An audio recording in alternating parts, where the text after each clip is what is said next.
Some of the greatest college football games ever played came from the 2000s. Gave us some of the most iconic endings we'll ever see, legendary upsets that remind us why we love the sport, and controversies that we still argue over to this day. But with so many great games, we can't help but ask the question, which ones were the best? Well, today we're going to answer that question as we go from 2000 to 2009 to pick the single greatest game from every season. But that's not all, because for each year, we're doing more than just picking the best game. We're seeing which games deserve an honorable mention before reliving the 3 best games of the year, and then ultimately picking the winner that stands out as the greatest game of that season. Now, before we get started, here's how it's going to work. To pick each winner, I'm judging every game on 5 things: the stakes, the star power, the drama, the ending, and the legacy it left behind. So this isn't just about which game had the most points or which upset was the craziest. It's about the games that combined everything, which is what makes college football so special. And one last note, for bowl games, they count towards the season they belong to. Now, with that said, let's dive into the year Bob Stoops brought Oklahoma back to the promised land. But before we get to the top 3, this year started with a couple classics that deserve some love, like when Eric Crouch punched in a game winner to survive a thriller in South Bend, or when Jabbar Gaffney made a miracle catch that still lights up a debate to this day. But for me, the top 3 games take us to Illinois, Texas, and Florida, starting off with a 105-point thriller that has an underrated legacy. Because just 1 year prior, Northwestern was one of the worst teams in the country. Meanwhile, Michigan was coming off an Orange Bowl win and only a few years removed from being national champs. It was supposed to be business as usual, but then the Wolverines got hit by a tsunami of offensive production because Damian Anderson and co.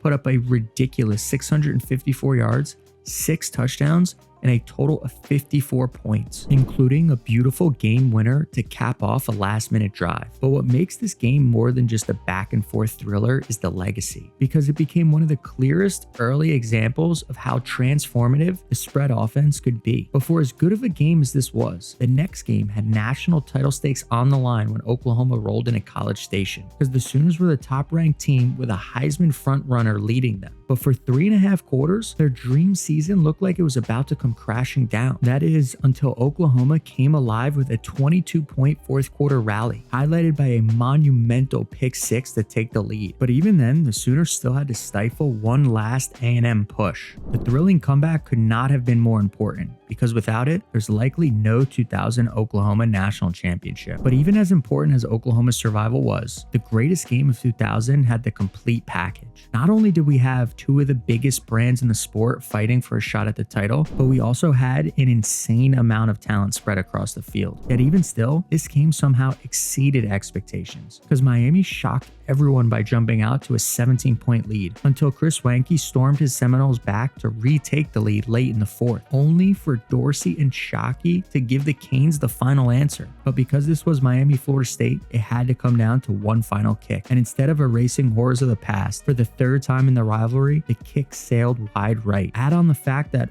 Florida State would jump Miami for a title shot in controversial fashion, and this game's legacy cements its spot as the best of 2000. But while 2001 was the year of Miami's revenge, there was also absolute chaos underneath their dominance. We had stunners like David Green's game winner to shock Tennessee, Auburn's walk-off to stun the top-ranked Gators, Stanford's 21-point comeback that ultimately cost Joey Harrington and Oregon a title shot, Michigan State ripping the heart out of Michigan on the last play, a 114.7 overtime thriller down in Oxford, and of course the GMAC Bowl, where Brian Leftwich helped turn a 38-8 deficit into a 64-61 double overtime win. But out of all that chaos, the 3rd best game of 2001 was the Big 12 championship between Colorado and Texas, because by this point, the entire national title race was starting to fall apart. Colorado had just humiliated Nebraska 62-36, putting themselves directly into the BCS conversation, while Texas had a chance to reach its first national championship game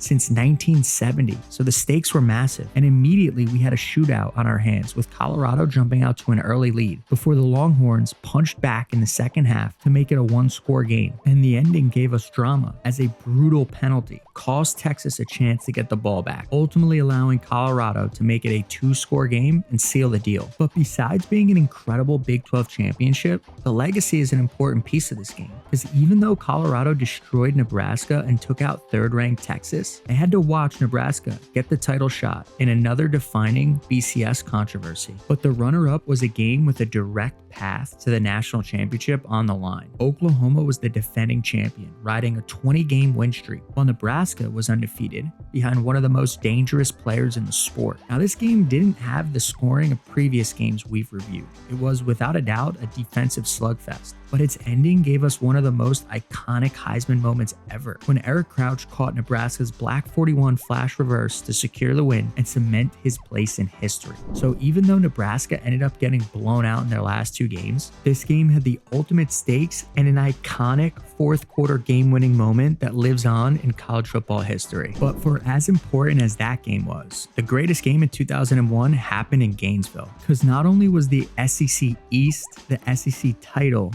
and a trip to the Natty on the line, but this rivalry was also arguably the best in the sport at the time. Tennessee came in looking for revenge after that controversial Jabbar Gaffney catch had ripped their heart out just last year, while Florida had their legendary coach and a star sophomore putting together a Heisman caliber season. And somehow the game over-delivered as we got a back and forth thriller, because every time Tennessee punched Florida, the Gators swung back, bringing themselves inches away from a victory, only to be handed almost as cruel of a fate as Tennessee received last year. It was arguably the biggest win in the storied rivalry's history and ended up becoming Steve Spurrier's final home game after his historic run in the swamp. But as we shifted into 2002, it became about Ohio State's survival, because week after week they were seemingly just squeaking by, including in their Purdue game with the now iconic Holy Buckeye touchdown. However, not everyone was as lucky, as 2002 gave us some incredible upsets. We saw freshman Larry Fitzgerald announce himself to the sport by stunning third-ranked Virginia Tech. We watched Wes Welker spoil fourth-ranked Texas's season in a 42-38 shootout. We witnessed another David Green game winner known as the Miracle on the Plains, and saw Washington rip out their rivals' hearts in a triple overtime thriller. But out of all the madness, the third best game of 2002 takes us out to Kentucky, because sometimes just one play can make a game become immortal. However, right before that, we were on the cusp of a legendary comeback. To no surprise, LSU jumped out to a massive lead, but the late hefty lefty Jared Lorenzen was slinging his Wildcats back into contention, and with only a few seconds left,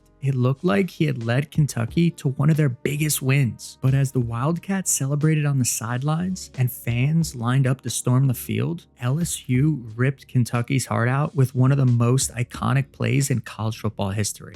Touchdown LSU! They win the game! They win the football game! However, for as iconic as the Bluegrass miracle was, it still doesn't surpass what happened down in Miami. Because for the second time in 3 years, the Canes versus the Seminoles had the ultimate stakes on the line, with stars littered across the field on both sides of the ball. But this time, it'd be Florida State who came out swinging, while Miami was the one who needed the fourth quarter comeback, which included a McGahee screen pass that had the Orange Bowl shaking. But of course, it's the ending that makes this game special, because somehow, someway, another Seminole game-winning kick found itself sailing outside the uprights, this time wide left. But as legendary as Miami Florida State was, 2002's greatest game happened out in Arizona. It had the unstoppable force riding a 34-game win streak up against an immovable object that was battle-tested and trying to complete one of the most improbable perfect seasons. The heavyweight fight was full of big-time plays from its stars. Whenever Miami tried to gain control, the Buckeyes made the plays to rip it right back. Miami needed a last-second field goal to even force overtime, but once they did, they thought they'd done enough to become back-to-back champions, until a delayed flag flew in, giving the Buckeyes new life. which they capitalized on to stun the Hurricanes in double overtime. And this game didn't just give us an incredible controversial ending that killed a dynasty, but also served as a defining moment that would push both programs in opposite direction. Now, while 2002 gave us one of the most controversial plays of all time, 2003 topped it with one of the most controversial seasons the sport has ever seen. And fittingly, the games throughout the season were just as chaotic. Phillip Rivers' Wolfpack fell inches short of stunning Ohio State in a triple overtime thriller. Tennessee and Alabama gave us one of the longest games in their storied rivalry. Arkansas and Kentucky topped it with a crazy 7 overtime shootout. And Aaron Rodgers almost single-handedly took out Vatek in an incredible Insight Bowl. But out of all the wild games from 2003, the third best was Michigan versus Minnesota, because the Big Ten title and the Little Brown Jug were up for grabs. And we also had NFL talent all over the field. Plus, this game was supposed to be over. But then, Michigan's stars led one of the most incredible comebacks in the program's history, finishing off a 31-point fourth quarter with a game winner that ended up helping Michigan win the Big Ten and reach the Rose Bowl, and turn the win into one of the defining comebacks of the season. But just surpassing it for the second spot was an even bigger comeback that happened down in Miami, because the Canes were aiming to make their third straight title run. While this type of upset for Florida could get them back to being a title contender, to top it off, bragging rights were on the line, along with Brock Berlin's revenge game sprinkled in. Outside of an electrifying opening kickoff return, this game was a Gator party, because for most of the game, they punished Miami. But then, the Brock to Beard connection caught fire as the two stormed their Canes back, punctuated by a late Frank Gore touchdown that secured one of the greatest comebacks in school history. However, the greatest game of 2003 belongs to USC and Cal, because this matchup didn't just change the season, but also college football history. With stars on both sides of the ball, USC entered on a fast track to the title. However, a young Aaron Rodgers was about to showcase his talent to the world, because by halftime, he'd give his Golden Bears a stunning 21-7 lead. Yet by the end of the third, USC was right back in it after a game-changing pick six. But the back and forth thriller we got at the end is what makes this game so incredible, because after blocking Cal's field goal, Leinart and Williams converted a do-or-die fourth down to set up a game-tying field goal to force overtime, only to have a devastating fumble on their first possession before their special teams bailed them out yet again with another incredible block, all for their kicker to shank a field goal in triple overtime before Cal's kicker hit the dagger that ultimately sunk USC's BCS chances in this instant classic. But while USC went wire to wire the following year to finally win the BCS, the 2004 season gave us some incredible thrillers. The Trojans themselves had to escape nail-biters against Oregon State and UCLA. Oklahoma survived a barn burner in Stillwater before barely escaping another shootout in College Station the following week. Auburn inched by LSU in a defensive slugfest. Miami survived Louisville in a Thursday night thriller, and the Boilermakers can't forget that night versus Wisconsin, unfortunately remembered as the Kyle Orton fumble game. But the third best game of 2004 gave us one of the sport's most iconic endings. Yes, this was the Capital One Bowl, but it featured last year's champs and Coach Saban's final game as a Tiger, whose team was full of future NFL draft picks. On the other side, we had the always tough co-Big Ten champions, and together the two gave us fourth quarter fireworks that remind us why we love the sport, because Iowa seemed to have wrapped it up, only for Jamarcus Russell to come in and go on an absolute heater, ripping the game right out of the hands of the Hawkeyes. But then Drew Tate threw one of the most incredible walk-off winners we'll ever see. And in a season full of almosts, this was the most unbelievable final swing of them all. But 2004's runner-up gave us the closest thing to the Trojan dynasty cracking. USC entered as the #1 team with the goal of redeeming last year's heartbreak. And this year, they had even more stars to get the job done. Stars that would be difference makers, as both Lendell White and Dwayne Jarrett punched in scores for USC. But on the other side, Aaron Rodgers was back and looking better than ever, as he was basically perfect, and with the help of a young Marshawn Lynch, dragged Cal back into the game, setting up a final drive with a path to the title on the line for both teams. But when the season was hanging on by a thread, USC made one final goal line stand. The Trojans survived 23-17 and kept their perfect season alive. But if Cal wins that game, Rodgers' Heisman case explodes and changes the course of history. Yet, as great as USC Cal was, the greatest game of 2004 was Texas versus Michigan in the Rose Bowl, because this game gave us just about everything. The venue was perfect, the brands were massive, and we had the stars lined up on both sides of the field, including a man who from the start looked like the most dangerous player on the planet, because Vince Young was playing at a different speed, yet so did Edwards, who was unguardable through 3 quarters. But the ending is what takes this game up a notch, because every time Michigan increased their lead, Young was there to provide an answer, ultimately putting together a last-minute drive, which set up a walk-off game winner that capped off an electrifying game and put a period on a truly legendary performance. But for as great as those games were, 2005 took it up a notch. Yes, there was a feeling of destiny in the air between the top 2 programs, but as we marched towards inevitability, the year gave us some incredible matchups. Texas and Ohio State gave us a top 5 thriller to kickstart the year. The SEC alone gave us Tennessee's epic comeback against LSU, who then went on to have nail-biters against Alabama and Auburn, before Auburn had its own game winner in a classic against Georgia, not to mention Michigan State's stunner against Notre Dame, and the Big East's triple overtime classic that helped launch the Pat White and Steve Slayton era. But all 3 of our greatest games had title stakes on the line starting in Ann Arbor, because Penn State's 05 season was one of the best comeback stories of the decade. After several subpar years, the Nittany Lions were suddenly dreaming of a national title. However, Michigan had the cruelest of fates awaiting them in the Big House. But before that, this matchup gave us a 4th quarter that would have been a classic on its own, because when Penn State's defense gave them the lead, Chad Henne and Mario Manningham connected to even things out, only for Michael Robinson to respond with an 80-yard game-winning drive. But with a second left, Henne had his Wolverines all the way into striking distance, then capped it off with one of the most sensational walk-offs you'll ever see. Left, Michigan trailing by 4. Henne fires to the end zone. Touchdown, Manningham! Michigan wins!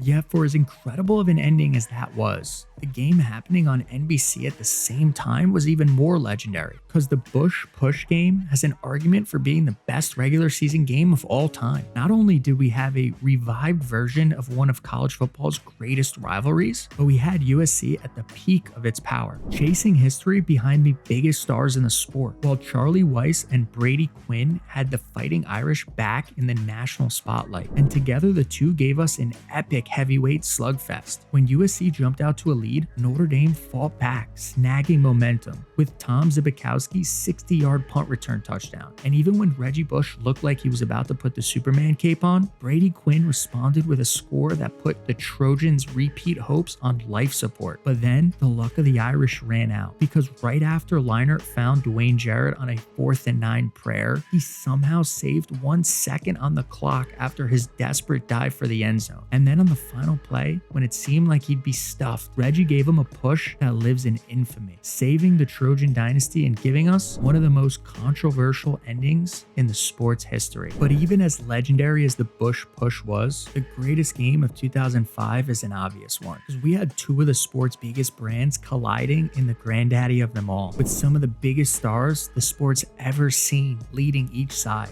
For USC, immortality was at stake, acclaim as college football's greatest team ever. For Texas, their first title in over 30 years, led by a man hoping to reproduce the magic he had in the same stadium 1 year ago. But for as big as the game felt going in, it somehow over-delivered. The challenger jumping out to an early lead, the champion making uncharacteristic mistakes, and then marching back to reclaim control as its stars started making plays to separate. And just when it looked like USC had landed the knockout blow, Vince Young got Texas back on its feet. And then on 4th and 5 with the title on the line, gave us history. He's going for the corner. He's got it. The USC dynasty ended. Texas was back, and Vince Young delivered one of the greatest individual performances in the history of honestly any sport. Now, while 2006 didn't have those icons, don't underestimate the classics this season gave us, because we got a true Cinderella story, a heavyweight rivalry for the ages, and a title race that had us on the edge of our seats, starting with Oregon State stunning USC in Corvallis, West Virginia falling to Louisville in a top 5 matchup, matchup before taking out Rutgers in a triple overtime classic at the end of the year. LSU getting revenge on Tennessee in walk-off fashion, and UCLA throwing a chaos grenade in the title race on the final week. But taking the third spot in 2006 was Rutgers versus Louisville. And maybe I'm biased because I was there, but honestly, this game checks almost every box. Louisville entered the night ranked third in the country with a real path to the national championship. Rutgers, meanwhile, was in the middle of an unexpected Cinderella season, unbeaten and chasing the biggest win in program history. However, early on, it looked like the moment might be too big as the Cardinals jumped out to a 25-7 lead. But Ray Rice slowly dragged Rutgers back into the game, and by the fourth quarter, the Scarlet Knights had erased the entire deficit. With only seconds left, Jeremy Ito's game-winning kick that could change the trajectory of the program sailed wide, except the Louisville defender had jumped off sides. So Ito got one more chance, and this time he drilled it. There was pandemonium in Piscataway as the field disappeared beneath a sea of red, and for one unforgettable night, Rutgers stood at the center of college football. But taking the runner-up spot was one of the biggest regular season matchups of the decade, because this was Ohio State versus Michigan, 1 versus 2, with a trip to the national championship on the line, and emotions were at an all-time high as the legend Coach Bo passed away just one day earlier. Then the game delivered exactly what the rivalry deserved. Troy Smith played like the Heisman winner he'd become, leading the Buckeyes out to an early lead with 3 first-half touchdown passes. But Michael Hart kept swinging, dragging his Wolverines right back into contention. And with 6 minutes left, it looked like they get a final drive to steal it, but a brutal penalty proved costly as it allowed Troy Smith to ultimately deliver the final dagger, wrapping up a 42-39 classic that had people legitimately arguing whether these two teams should just run it back in the national championship game. But even for as massive as that was, 2006 has a clear winner, because out in the desert, we witnessed one of the greatest upsets of all time. Boise State was undefeated, but still trying to prove a non-power program actually belonged with the big boys, while Oklahoma was the blue blood, led by superstar Adrian Peterson. And only a few years removed from back-to-back title appearances. They were expected to handle Boise, but the underdog came out swinging, jumping out to a 28-10 lead, shocking Sooner Nation. But Oklahoma took over in the fourth quarter, tying the game up in the final minutes before stunning Boise with the go-ahead score only seconds later. But then we got one of the most incredible endings in the history of the sport. Because first, we watched the Broncos miraculously pull off a 4th and 18 hook and ladder to tie the game up with only seconds left. Then saw AP immediately score in overtime to seemingly end the upset bid before getting a halfback pass touchdown that made way for one of the most iconic endings we'll ever see. Boise State has won! Can you believe it? And we should have known that that'd be a sign of things to come, because the following year, college football lost its mind. Auburn walked into the swamp and stunned Florida on a game-winning field goal. Colorado did the same thing to third-ranked Oklahoma. LSU stole one from Tim Tebow in Florida in the fourth quarter before setting off a chain reaction of chaos, because Juice Williams then took out the Buckeyes. Arizona finished off a Dennis Dixon-less Ducks team. Missouri and Kansas somehow played for the #1 ranking, and Pitt gave West Virginia likely the biggest heartbreak of the entire decade. But even in a year full of chaos, the third best game of 2007 still feels almost impossible to believe, because Stanford walked into the Coliseum as a 41-point underdog with a backup quarterback, coming off a season where they'd only won 1 game, while the Trojans were the top-ranked team, loaded with talent and expecting to make another run for the title. Now, for 3 quarters, this was a low-scoring defensive matchup, but then the fourth quarter delivered that college football magic we love, because every time USC extended the lead, Stanford matched it, hanging around long enough to give themselves a chance. And on the last drive, they gave us 2 all-time moments. First, with Sherman's incredible 4th down catch to stay alive, followed by the game winner in the back of the end zone, securing the upset, shaking up the title race, and giving the Harbaugh-Carroll rivalry its first signature moment. But the runner-up was the kind of game only this season could produce, because LSU found themselves back as the top-ranked team with only a couple couple games to go before a title shot, while Arkansas came in with nothing to lose, led by arguably the most dangerous player in the country. And from the moment the game got going, McFadden turned this into his personal masterpiece, as he didn't just run all over the Tigers, but also threw a crucial touchdown pass late in the fourth. But every time Arkansas threw a punch, LSU responded, including connecting on a last-minute touchdown to force overtime, which is when the game turned nuclear. Because when LSU looked like they'd seal the deal, Arkansas found a way to survive. And when the odds tilted in Arkansas's favor, LSU found a way to keep the thriller going. That is, until the Tigers needed to complete a 2-point conversion in triple overtime, only to see Flynn's last pass fall in the hands of the defender, finishing off a truly incredible 50-48 rivalry game that at the time ruined LSU's title chances. But we all know, thanks to the craziness that was 2007, LSU would find their way to the title game. Whereas the first place game was truly earth-shattering, because App State versus Michigan wasn't just a shocking result. It was legitimately an incredible game. And going into it, Michigan was a real title contender as the 5th-ranked team, with their key offensive stars back to lead them. But App State had become an FCS powerhouse, led by a dangerous dual-threat quarterback. And immediately, he showed his talents could stack up against the big boys, as he stunned the Big House silent with 4 first-half touchdowns to take a 14-point lead into half. But what makes this game truly special is the comeback Michigan stars put together, because in the second half, Mike Hart single-handedly willed his Wolverines back into the game, and when App State shockingly responded with a late field goal to retake the lead, Henny and Manningham responded with what could have been one of the most memorable catches in Michigan's history, because it miraculously set up a game winner. But instead, we watched one of the greatest final plays in the history of the sport. The kick is blocked. Appalachian State has stunned the college football world.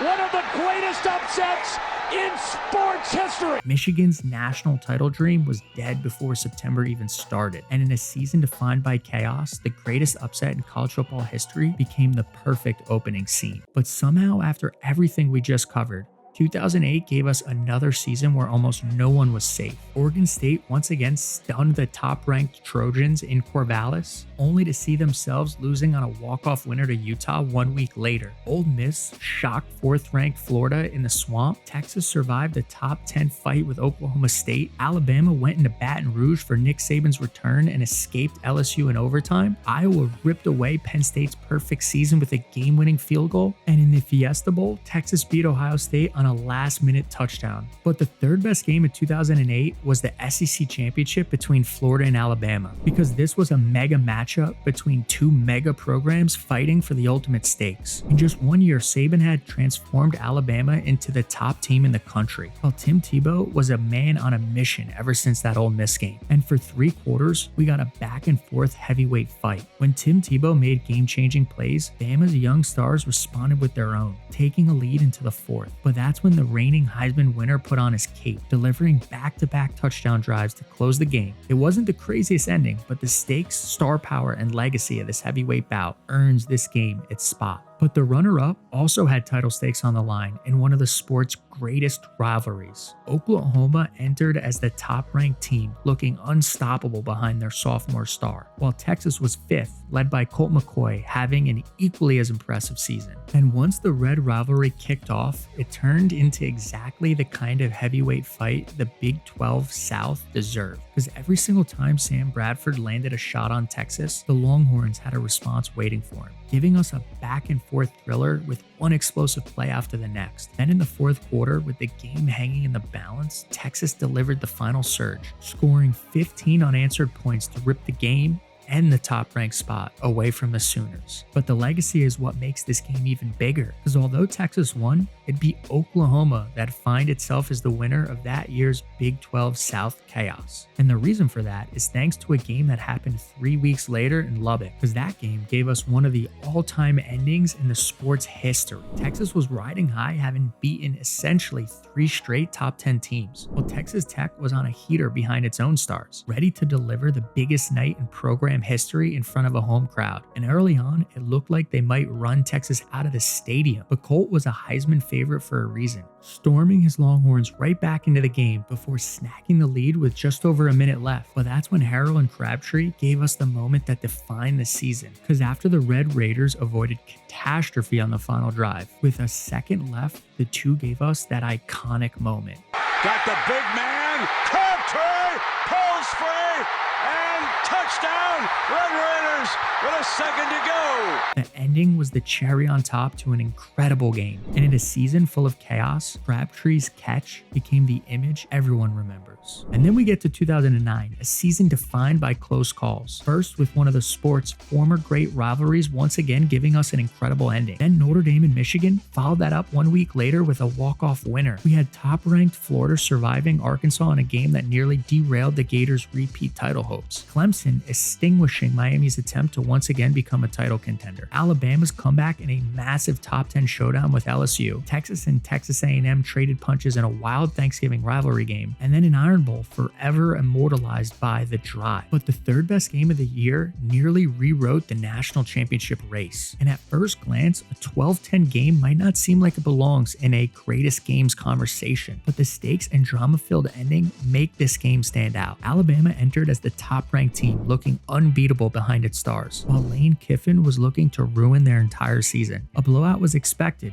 yet with just minutes to go, it was just a 12-3 game. And then chaos broke out as the sure-handed Ingram stunningly fumbled, giving way to the first touchdown of the game, which was followed by a shocking onside kick recovery. So suddenly, Tennessee was somehow lining up for a field goal that could have changed the entire national title race. But Terrence Cody broke through and blocked it. A block that in hindsight allowed Alabama to survive, while eventually allowing the start of the Saban dynasty to begin. And funny enough, the runner-up game ended up being very similar, except the ending was even more dramatic. Because going into the Big 12 championship game, Texas was one win away from returning to the title game, but standing in their way was one of the best defenses in the country, led by arguably the sport's most dominant player at the time. And for basically 60 minutes, he harassed the Longhorns, shutting down their seemingly unstoppable offense, while allowing their own offense to take the lead with only a few minutes to go. But then we got one of the most memorable final drives, because while Colt McCoy immediately got his Longhorns into field goal range, he almost blew it as he threw the ball away with seconds remaining, but luckily it landed with 1 second still left on the clock, allowing Texas to escape with a walk-off winner, sending them to their second national championship in 5 years. But while this final game may not have had direct title stakes on the line, it was one of the most thrilling games of the decade, with back and forth haymakers getting thrown and an ending that's tough to beat. Cincinnati entered the game with an outside shot at a title appearance thanks to its stars, while Dion Lewis had Pitt ranked 14th and ready to steal the conference for themselves. And early on, it looked like the Panthers were going to do exactly that, as they jumped out to a 31-10 lead, leaving Cincy's perfect season for dead. But then Marty Gilliard took over, flipping the game with a kick return touchdown, before following that up with nearly a 70-yarder. And that was only the start, as the fourth quarter brought a 34-point tug-of-war, with Cincinnati storming back to tie it up, only for Dion Lewis to shut the door closed, before Tony Pike and Armand Binns kicked it open with a walk-off winner, giving us the best comeback, best game, and perfect final peak of the old Big East. So with that, we have our 10 greatest games of the 2000s. Now I want to ask you, how would you rank them? Which game will you never forget? And out of all these classics, which one would be your number one? Let me know in the comments. I do my best to respond to them. And if you want more college football classics, check out the other videos linked in the description and up on the screen now.